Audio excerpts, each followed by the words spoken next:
Welcome back to my channel. Today, I'm going to talk about the poem Chu Guang-xi responded to Wang Wei's poem. But before I do that, I would like to talk a little bit about who Chu Guang-xi was. We don't know very much about him. The little information about him mostly comes from the official record about all the scholar officials. We know that he was probably born around 706 AD, 6 years junior to Wang Wei. He passed the National Civil Service examination in 726 AD when he was about 20 years old. He was appointed as the chief police officer at several counties around the two capitals, Chang'an and Luoyang. However, due to lack of connection, he did not make much advance in his career. Disappointed, he retreated to the Zhongnan mountain around the same time as Wang Wei and joined the Wang Wei circle of friends. Around 747 AD, Chu Guang-xi was promoted as Taizhu, or the director of rituals at court. This was the time he received Wang Wei's poem I presented in my earlier video. If you haven't watched the video about Wang Wei's poem, it might be good to watch that video before you watch this one. Here's the link. The poem I'm presenting in this video was a response to Wang Wei's poem. Later on, Chu Guang-xi was promoted again to 监察御史, or the royal inspector, whose job was to inspect the performance of all the officials outside of the capitals and reported to the court. Although this was only a rank 8 position, it was a quite powerful office.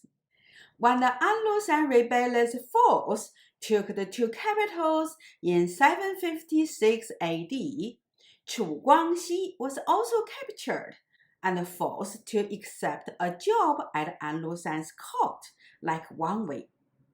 When the crown prince and soon to be the new emperor Li Heng recaptured the two capitals in 757 AD, Chu Guang-xi turned himself in at the capital and was thrown into prison.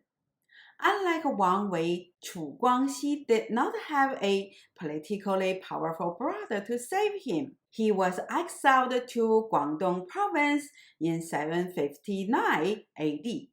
I told Wang Wei's story of being forced to accept a position at Anlushan's court and was rescued by his brother Wang Jin and Poetic in a video I made a while ago. Here's the link. Chu Guang-xi was pardoned in 762 AD, and he composed a poem to celebrate this good news. However, he was not able to return to the capital and passed away in 763 AD.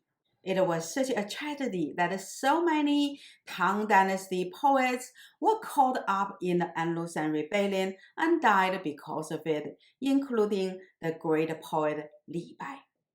I'm Dr. Gao, a philosopher obsessed with poetry.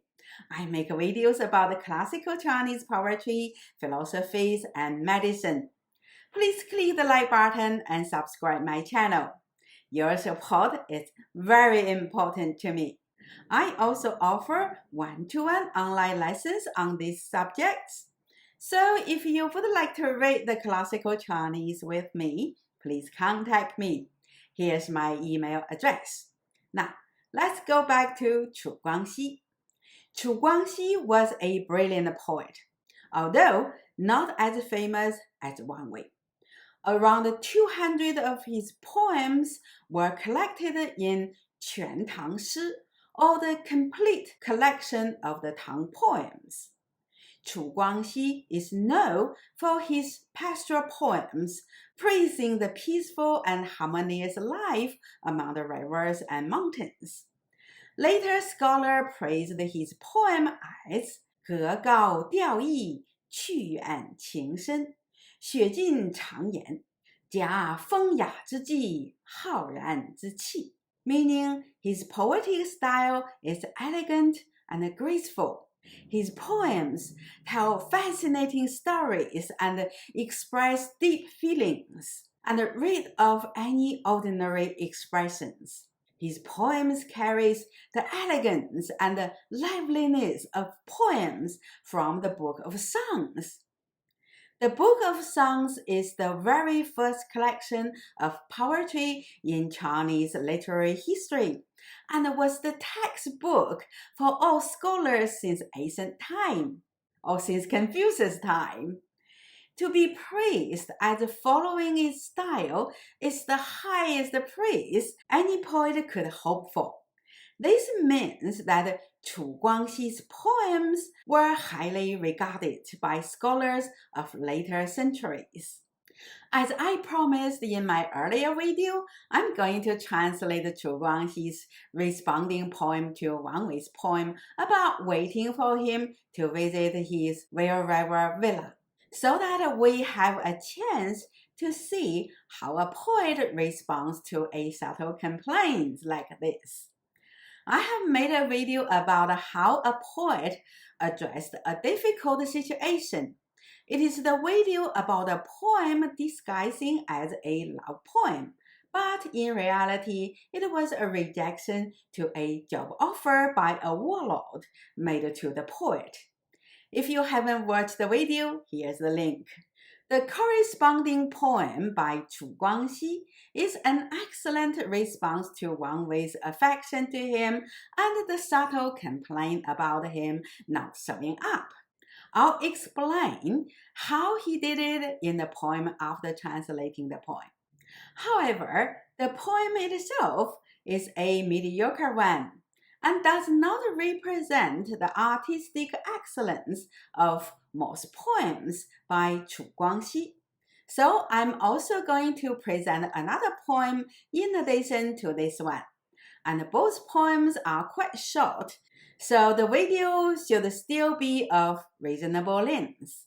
Now, let's look at the first poem. The title of the poem is 答王13 Wei, a reply to Wang the 13th Wei.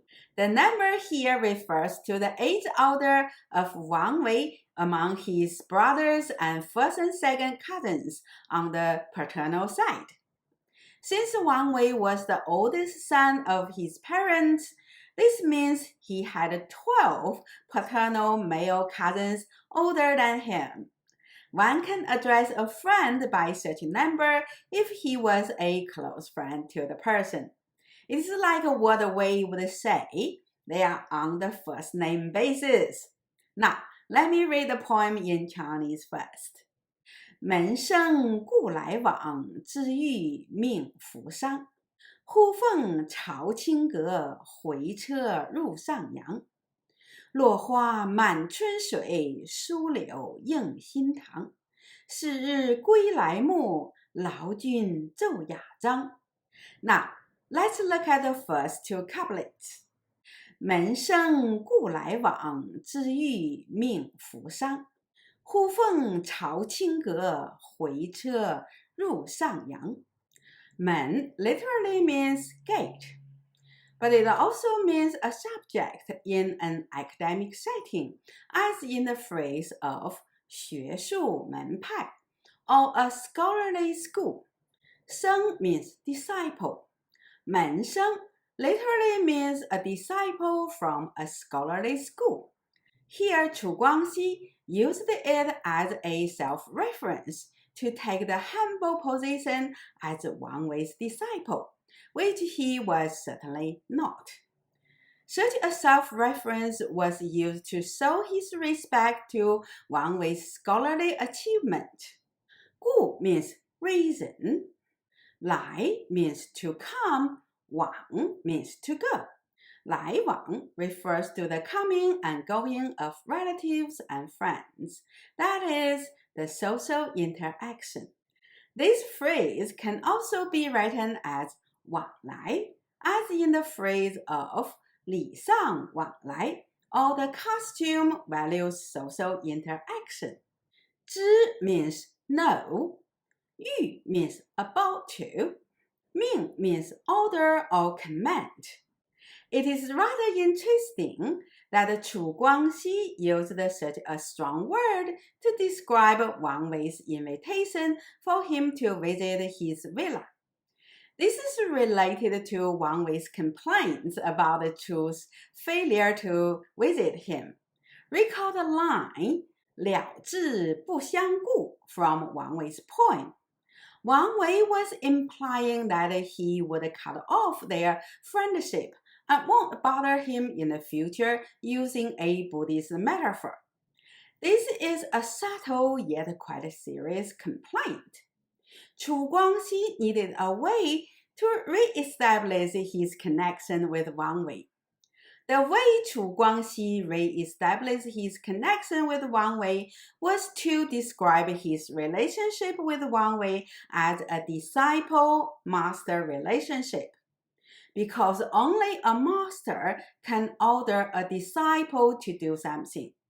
By assuming the position of Wang Wei's disciple, Chu Guang-xi not only showed his respect to Wang Wei, but also re-established a close connection to Wang Wei. During Imperial China, the master-disciple connection was only second to that of father and son relationship. Such relationship also had political significance, meaning that the master and disciple were often political allies. Of course, the significance of such gesture was hard to tell because we simply don't have the historical records for us to even make an informed guess. Fu means float. Sang refers to wine cup. Fu Sang refer to a particular kind of drinking party, very popular during Imperial China. It was usually held on the third day of the third lunar month. It was to celebrate the arrival of the spring and to cleanse the accumulated dirt or evil of the past winter.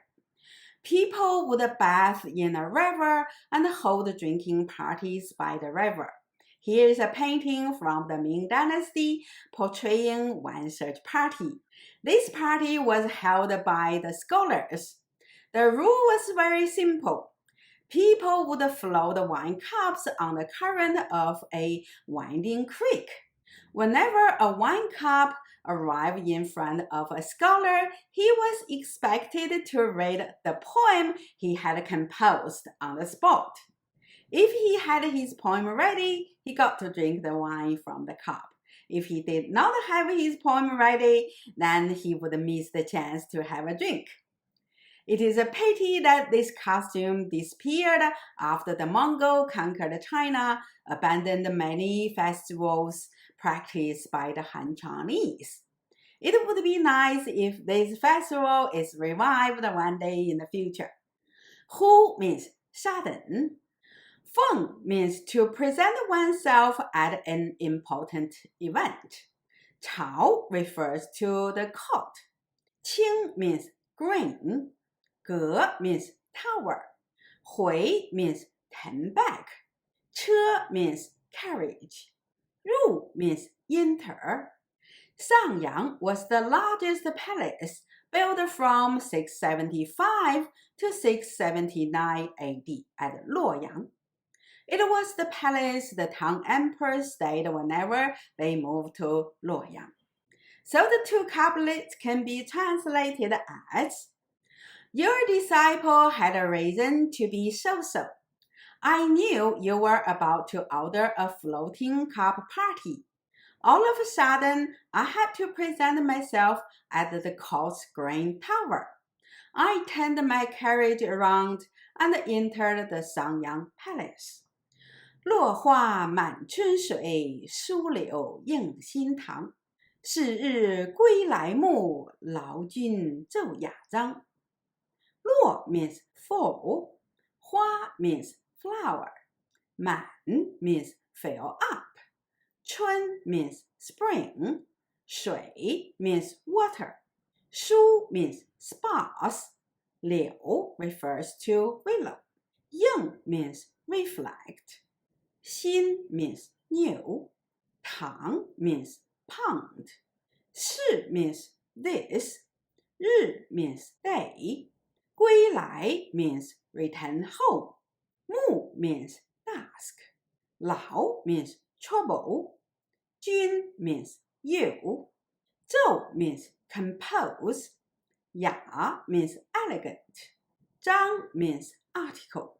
奏雅章 here refers to the poem composed by Wang Wei, so we translate as your elegant composition.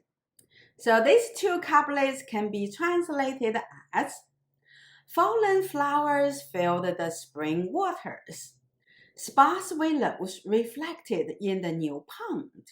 This day I returned home at dusk, having put you to the trouble of an elegant composition. As you might know by now, this poem is a peacemaking poem. It was a response to Wang Wei's poem. From this poem, it is clear that Chu Guang-xi intended to re-establish the connection they had before the incident. From Wang Wei's poem, we can say that they had a rather close relationship until the day Chu Guang-xi stood Wang Wei up.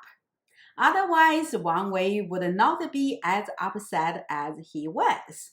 But I don't think Chu Guang-xi's responding poem mended the relationship. Although he lowered his position from a friend to a disciple, this was certainly not enough. If you recall my other video about the poem of rejecting a job offer, you might also have some sense how treacherous the town called politics was. Apparently, Chu Guang-xi did not realize what he had missed during that day. During the subsequent years, Chu Guang-xi composed many poems dedicated to Wang Wei, but I did not find any poem by Wang Wei corresponding to those poems. When he was caught up in the same misfortune as Wang Wei during the Anlushan Rebellion, he suffered a very different fate. Wang Wei was soon rescued by his brother Wang Jin and his friend Poetic, and was only demoted by 1 rank from rank 5A to rank 5B in 757 AD. However, Chu Guang-xi stayed in prison for 3 years and was exiled to Guangdong in 759 AD and died there a few years later. I'm not sure whether the Wang brothers offered any help during this time, but it is clear that they did not do much to help Chu Guang-xi. I mentioned earlier, Chu Guang-xi was also a brilliant poet. His poetic achievement was praised by many scholars from the later age, and his poetic style was rather close to that of Wang Wei. Now, I'm going to present another poem by Chu Guang-xi which made a reference to Wang Wei's painting. The poem is one of 5 poems he dedicated to his lover. I'm pretty sure that his lover was not Wang Wei. The title of the poem is 池边鹤, or A Crane by a Pond. Crane is very important to the Taoist religion. It is regarded as the immortal bird that symbolizes longevity, purity, and detachment from the worldly affair and being in harmony with the nature world. In this poem, Chu Guang-xi attributed all these qualities to his lover. Now, let me read the poem in Chinese first. 五鹤傍池边，水清毛羽仙。例如依岸雪，飞逝向池泉。江海水眼旷，无如君子前。Now, let's look at the first 2 couplets. 五鹤傍池边，水清毛羽仙。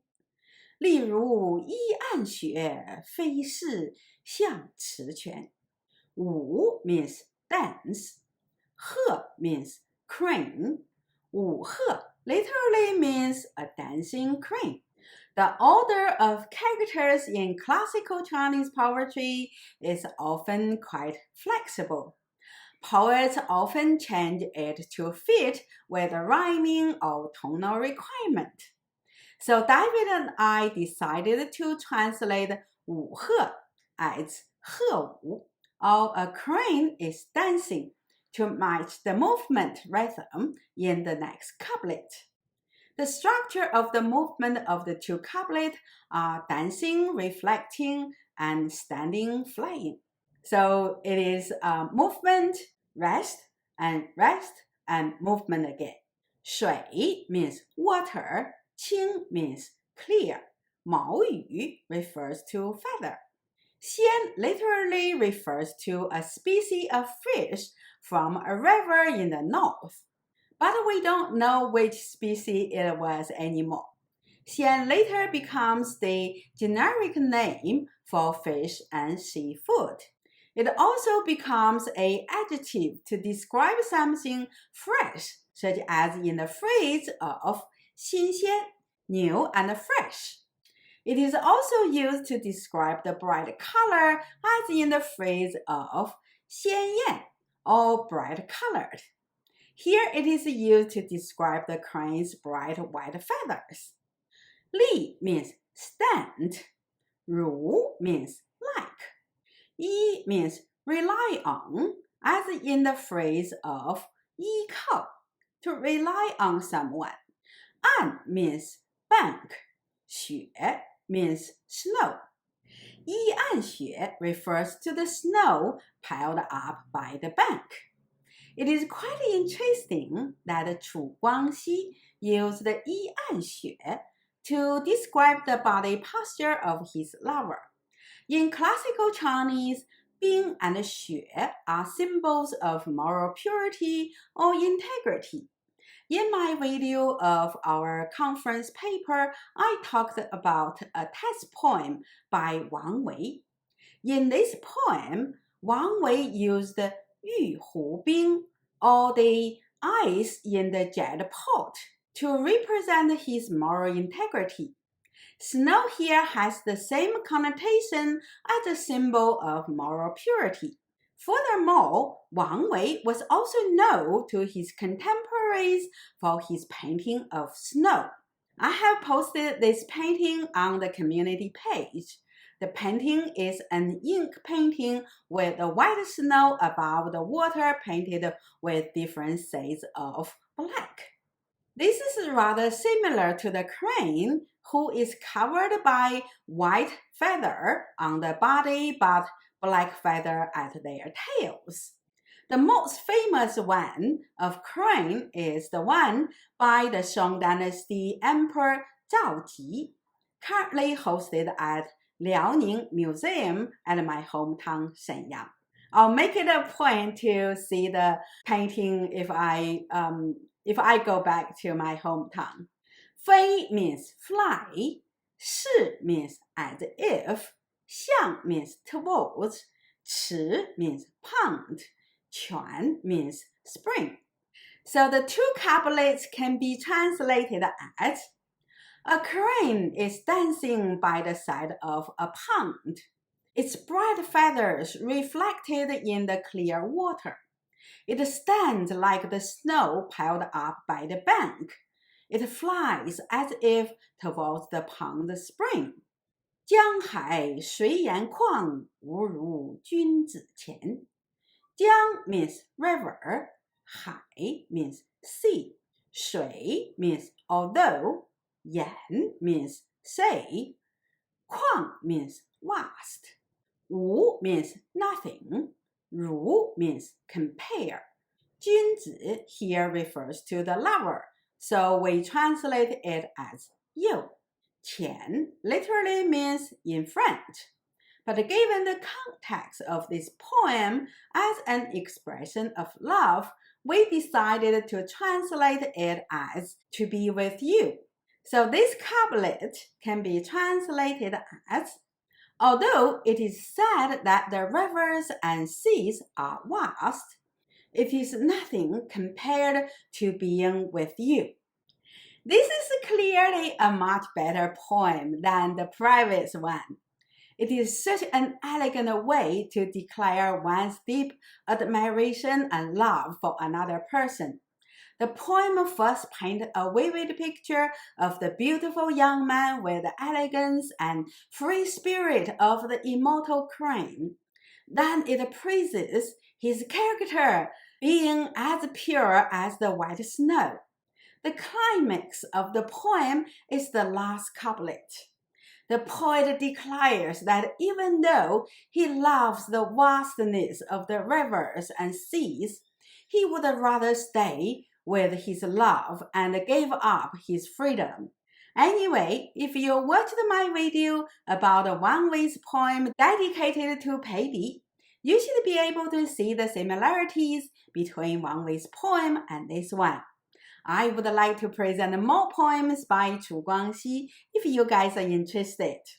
Please let me know in the comment section down below. I'm Dr. Gao, a philosopher obsessed with poetry. I make videos about classical Chinese poetry, philosophies, and medicine.